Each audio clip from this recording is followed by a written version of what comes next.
जनता party ने जी को 2015 के अंदर प्रदेश अध्यक्ष नियुक्त किया था महिला मंच का। तो 2015 से लेकर 2021 तक दीदी महिला मंच की प्रदेश अध्यक्ष भी रही, मोर्चा की, भारतीय जनता पार्टी महिला मोर्चा की प्रदेश अध्यक्ष भी रही। तो आज दोनों महान विभूतियाँ हैं। अब मैं आग्रह करना चाहूँगा डॉक्टर विनोद शुक्ला जी से कि वो दो शब्द कहें और हमारा ज्ञान में क्या बात। तो मैं बहुत बहुत शुभकामनाएं और अभिनंदन करता हूँ। और एक प्रार्थना से शुरू करेंगे, हमें ना सबके लिए प्रार्थना करेंगे। सर्वे सुखिना भवन्तु, सर्वे सन्तु निरामया, सर्वे भद्राणि पश्यन्तु मा कश्चित् दुःखम्। मैं बोलूँगा फिर मेरे साथ आप भी बोलें। विश्व में सबका कल्याण हो, सभी जीव परायण हो, सभी रोग मुक्त हो, सभी शांति में हो, सभी आनंद में। हम ये प्रार्थना अपने मन में, मतलब रोजाना जब पूजा करते हैं, जब भी करते हैं, तो परमात्मा से हम क्या मांगेंगे? सबके लिए मांगेंगे तो अपने लिए अपने आप अपना भी मिल जाएगा। और सब लोग ऐसे ही प्रार्थना करेंगे, सब लोग इसी तरीके से, तो कोई ना कोई किसी ना किसी के लिए प्रार्थना कर रहा होगा। तो क्या होगा कि सबके लिए सद्भावना, सद्विचार, मन में पवित्रता रहेगी, नहीं तो स्वार्थ आ जाता है। तो इसलिए स्वार्थ भक्ति भी है। स्वार्थ भक्ति क्या है? भगवान मेरे लिए ये कर देना, भगवान मेरे बच्चों के लिए ये कर देना, भगवान मेरे लिए कर देना। भगवान तो सबके हैं, हम सब उनके बच्चे हैं, सबका पालन पोषण हर जीव जंतु को वो दे रहे हैं इस दुनिया में। अब बेचारे हमारे पास तो दिमाग है, हम तो कर लेते हैं, लेकिन ये कुत्ते हैं, बिल्ली हैं, पक्षी हैं, इनके पास तो नहीं है कि अपना बैंक बैलेंस कर लेंगे कुछ, लेकिन ये भी जीवित है ना, सब चल रहे हैं ना। कौन चला रहा है? ये दुनिया घूम रही है, बाहर इतना ट्रैफिक है, ये कौन चला रहा है? वही चला रहा है। इसमें हम कुछ कर सकते हैं क्या? दुनिया ये पृथ्वी कहीं टकरा जाए दूसरे ग्रह से, कुछ हो जाए तो हम कुछ कर सकते हैं? नहीं कर सकते। सब कुछ परमात्मा के आगे। तो एक तो हमारे सनातन धर्म को हम बढ़ा रहे। सनातन धर्म के लिए क्या है कि गीता, हर घर में आप अपने गीता को रखें और गीता को पढ़ें। तो जीवन ये समझ के चलें एक युद्ध है। हर वक्त जीवन मरण जब से पैदा होते हैं, जब से मृत्यु हमारे साथ लग जाती है, और तब हमको जाना पड़ेगा। हमें पता है, अमीर आदमी हो या गरीब आदमी हो, बहुत बड़ा नेता हो, प्रधानमंत्री हो, कोई भी हो, आया है वो, तो अपना यहाँ कुछ है क्या? कुछ नहीं। अगर हम अपना पकड़ के बैठते थे, मेरा ये, मेरा ये, मेरा ये, क्या है? यही दुख का कारण है, यही दुख का कारण है। पानी देख ले जाते हैं। प्रेम करो, भक्ति करो, सबसे हर जीव में परमात्मा समाया है कि नहीं? कण कण में भगवान। तो अगर आप किसी का भी हृदय को दुखाते हैं, किसी को कष्ट देते हैं, तो किसको कष्ट देते हो? ठीक है ना? ताराचंद के एक बच्चे को तो चॉकलेट दें और एक को थप्पड़ मारे तो खुश होंगे? नहीं होगे ना। दोनों बच्चों को, भगवान के तो सारे बच्चे हैं। किसी से नफरत करोगे और किसी से प्रेम करोगे तो भगवान को अच्छा लगेगा क्या? तो भगवान को खुश करने का मतलब क्या है? और सब हम बच्चे हैं उनके। उसमें कहा है गीता में, माँ में वंश जीव लोके जीव भूता सनातना मन सृष्टियानि इंद्रियाणि प्रकृति स्थानी करसति। हे अर्जुन, ये सब मेरे ही पुत्र पुत्रिया जान, ये मेरी ही प्रकृति से पैदा हुए हैं। तो हम सब किसके बच्चे हैं? तो सारे भगवान के बच्चे। तो हम सब एक कौन हो गए? परिवार के सदस्य हो गए। कोई ऊंचा बड़ा नहीं है, कोई छोटा बड़ा नहीं है, सबकी अहमियत है। सब पहले कुल में एक हुआ करते थे कि नहीं, 50-50 आदमी के। आज समय ही नहीं है, सब टूटते जा रहे हैं, सब जगह झगड़े हो रहे हैं, कलेश हो रहे हैं। क्यों? क्योंकि स्वार्थ आ गया और भक्ति भी स्वार्थ की हो गई है। हे भगवान, मुझे ये दे देना। वर्षा का मौसम आया, वर्षा ने मुझे सताया, तुम छाता लियो शाम कदम वतले।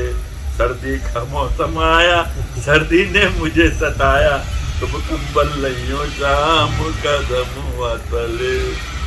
गर्मी का मौसम आया, गर्मी ने मुझे सताया, तुम पंखा। तो मांगता ही रहता है जीवन, और इसका कोई अंत नहीं होता।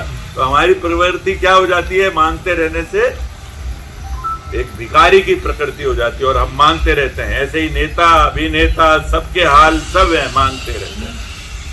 आज किसान सबसे ज्यादा, अगर किसान काम करना बंद कर दे तो सब भूखे मर जाएं। सारे कारखाने को क्या करेंगे? खाएंगे। सारी मोटर गाड़ियों को क्या करेंगे? तो अन्नदाता है। तो तुम लोग सर्वोपरि हो, धन्य हो, पूजनीय। वही दीनदयाल जी ने बात कही कि जो पिछड़ी में खड़ा है, अगर वो जो अन्नदाता है वो ही भूखा मरेगा, अन्न पैदा कर देगा, अरे तो मर जाओगे तुम। जिस जहाज पे बैठे हो उसी में ही छेद कर रहे हो। हैं? उस जहाज में ही छेद कर रहे हो, तुमको मालूम नहीं है। अगर उसकी हालत समृद्धशाली होता है, अगर किसान जब समृद्धशाली होगा तो देश समृद्धशाली होगा, और किसान समृद्धशाली नहीं है तो देश होगा? नहीं होगा। कृषि प्रधान देश है, और ये पूरे दुनिया के अंदर हमारा भारतवर्ष परमात्मा की असीम कृपा रही है कि यहाँ पर 70% से भी ज्यादा जो जमीन है वो हमारी उपजाऊ जमीन। यहाँ की मौसम की नियमितता है, समय पे बरसात आती है, समय पे सर्दी आती है, समय पे बाहर कहीं ठिकाना ही नहीं है, कब गर्मी आएगी, कब सर्दी आएगी, कब क्या आएगी। तो पहले तो ये याद रखोगे कि तुम सब ईश्वर पुत्र हो, दीन नहीं, याचक नहीं, कमजोर नहीं। अब ये प्रार्थना अपने मन में, मतलब रोजाना जब पूजा करते हैं, जब भी करते हैं, तो परमात्मा से हम क्या मांगेंगे? सबके लिए मांगेंगे तो अपने लिए अपने आप अपना भी मिल जाएगा। और सब लोग ऐसे ही प्रार्थना करेंगे, सब लोग इसी तरीके से, तो कोई ना कोई किसी ना किसी के लिए प्रार्थना कर रहा होगा। तो क्या होगा कि सबके लिए सद्भावना, सद्विचार, मन में पवित्रता रहेगी, नहीं तो स्वार्थ आ जाता है। तो इसलिए स्वार्थ भक्ति भी है। स्वार्थ भक्ति क्या है? भगवान मेरे लिए ये कर देना, भगवान मेरे बच्चों के लिए ये कर देना, भगवान मेरे लिए कर देना। भगवान तो सबके हैं, हम सब उनके बच्चे हैं, सबका पालन पोषण हर जीव जंतु को वो दे रहे हैं इस दुनिया में। अब बेचारे हमारे पास तो दिमाग है, हम तो कर लेते हैं, लेकिन ये कुत्ते हैं, बिल्ली हैं, पक्षी हैं, इनके पास तो नहीं है कि अपना बैंक बैलेंस कर लेंगे, लेकिन ये भी जीवित है ना, सब चल रहे हैं ना। कौन चला रहा है? ये दुनिया घूम रही है, बाहर इतना ट्रैफिक है, ये कौन चला रहा है? वही चला रहा है।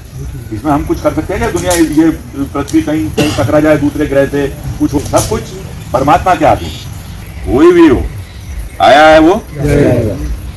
तो अपना यहाँ कुछ है क्या? कुछ भी नहीं। कुछ नहीं। अगर हम अपना पकड़ के बैठ लेते हैं, मेरा ये मेरा ये मेरा ये, तो ये क्या है? यही दुख का कारण है, यही दुख का कारण है, ये मोह ही दुख का कारण है। सबसे ज्यादा अगर किसान काम करना बंद कर दे तो सब भूखे मर जाएं। सारे कारखाने को क्या करेंगे? खाएंगे। सारी मोटर गाड़ियों को क्या करेंगे? तो अन्नदाता है। तो तुम लोग सर्वोपरि हो, धन्य हो। उसको नींद नहीं आती है, और एक जो चारपाई पे, टूटी चारपाई पे नींद के नीचे आराम से सो जाता है। तो ये बताओ कि अमीर कौन है? वो जो नींद के नीचे छूट उसको वो नींद वैसे नहीं आ रही है, तो वो नींद नहीं आ रही है, तो वो काय का अमीर है? वो तो गरीब है। बिल्कुल गरीब है। 50 बीमारियां लगी हैं, भूख नहीं लगती है, 50 खाने की सारी चीजें टेबल पे मौजूद है। तो इसीलिए पहली बात तो यह है कि सब लोग युद्ध है, युद्ध से बच नहीं पाते। ये जीवन एक युद्ध है।